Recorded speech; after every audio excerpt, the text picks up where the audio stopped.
Israel and the Palestinian question, the diplomatic issue of the last few decades, is the topic of tonight's byline. After decades of off again, on again peace negotiations and 11 years after the Al-Aqsa Intifada started, the Palestinian Authority is set to fully walk away from the Oslo Accord. Mahmoud Abbas, who signed the Oslo Accord in 1993, told his people on Friday that rather than continue negotiating with the Israelis for a Palestinian state, he would turn to the United Nations for a unilateral declaration of statehood. We are going now to the United Nations to demand our legitimate right, which is to become a full member of the United Nations as a state of Palestine. We will take with us, as a Palestinian delegation, all the suffering and pains of our people in order to achieve this goal. This is a dangerous game being played by Abbas, one that could lead to violence. While Abbas, as president of the Palestinian National Authority and leader of Fatah, controls the West Bank, he lacks control of the other major Palestinian area, the Gaza Strip. Gaza is controlled by Hamas, and as recent statements have shown, Hamas and Abbas are not on the same page here. Hamas Prime Minister Ismail Haniyeh has rejected the plan to seek a Palestinian state through a United Nations declaration. Here's what he said Friday. "We repeat today that we are with the establishment of a Palestinian state on any liberated part of Palestinian land that is agreed upon by the Palestinian people, without recognizing Israel or conceding any inch of historical Palestine." Translation? Hamas says they'll take all the land, thank you. In fact, Agence France Presse quotes Haniyeh as saying that he wants a state on all of historic Palestine. "We appeal to the UN to invalidate the entity that took the decision to establish itself on the land of another." While Mahmoud Abbas can speak for the well-to-do part of the Palestinian territories, the other part is controlled by a group that wants nothing to do with Israel, does not recognize Israel, and wants to wipe the Jewish state off the map. Given that most people, including the Palestinians, see Gaza and West Bank as part of the same land, how do you reconcile this? If the United Nations grants Palestinian statehood, who is in charge? The people that want peace or war?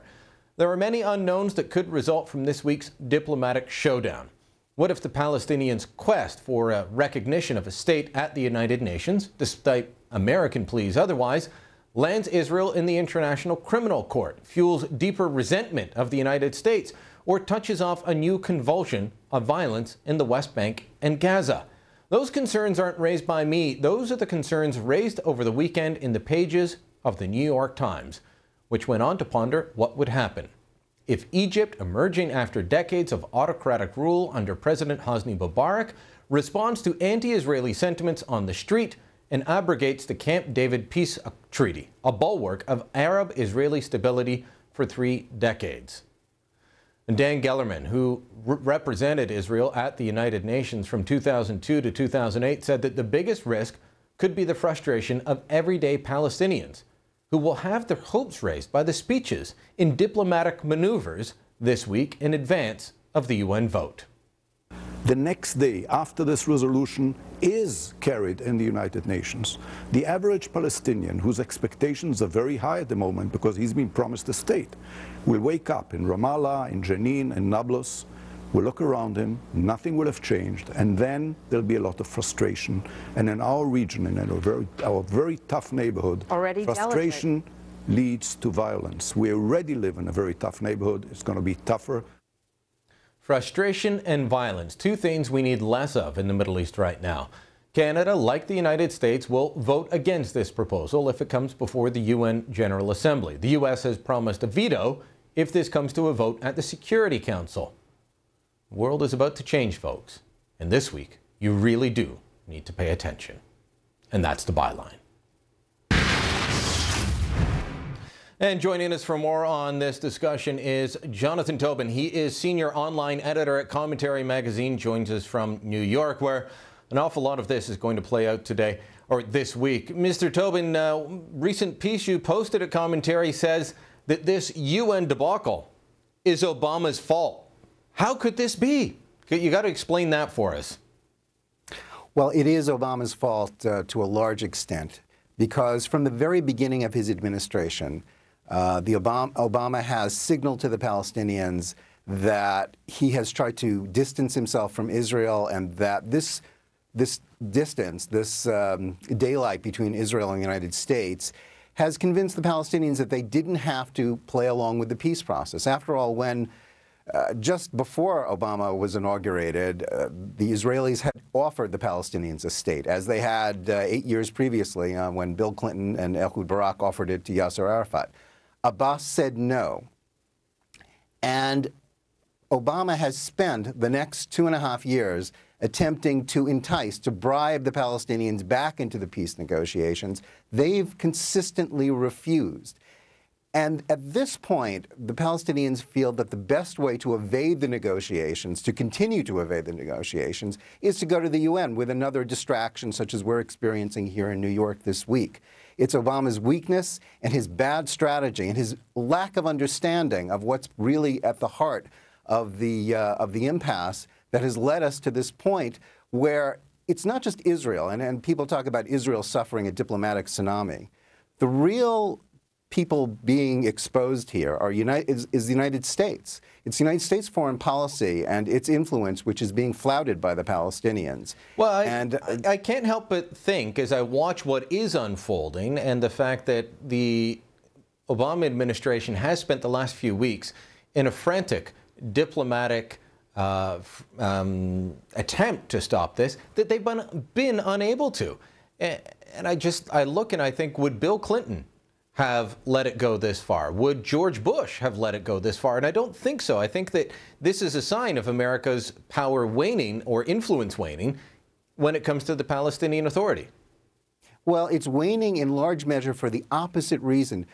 Obama figured that if he distanced himself from Israel, if he tried to reach out to the Palestinians as he tried to engage with Iran, for example, that this would cause them to come closer to America, to do what America wanted, and to negotiate peace.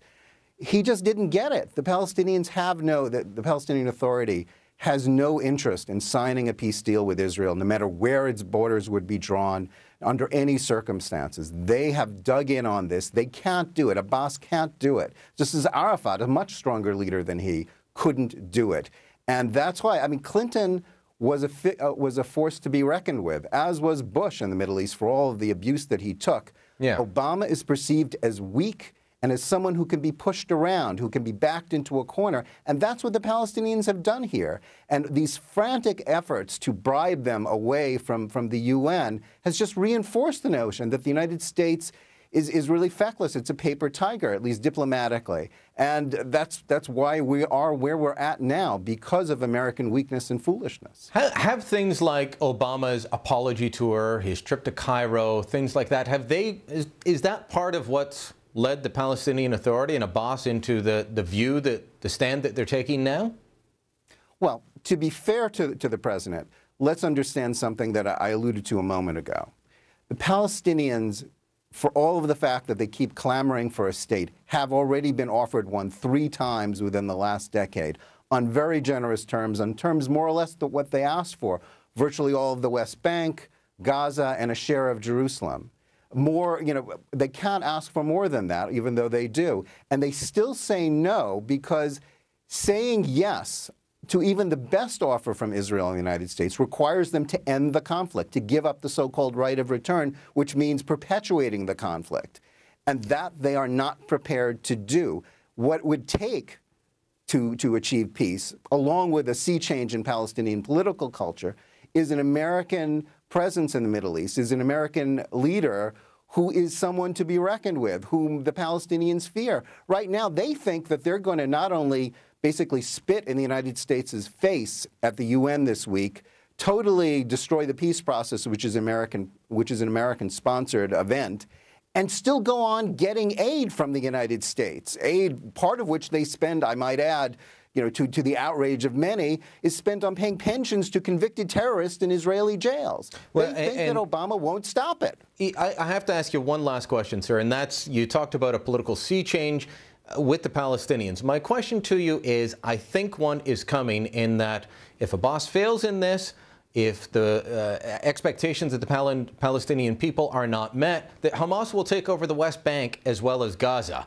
Is the Obama administration prepared to deal with a Palestinian grouping, the Palestinian Authority, in total control of Hamas, a terrorist organization?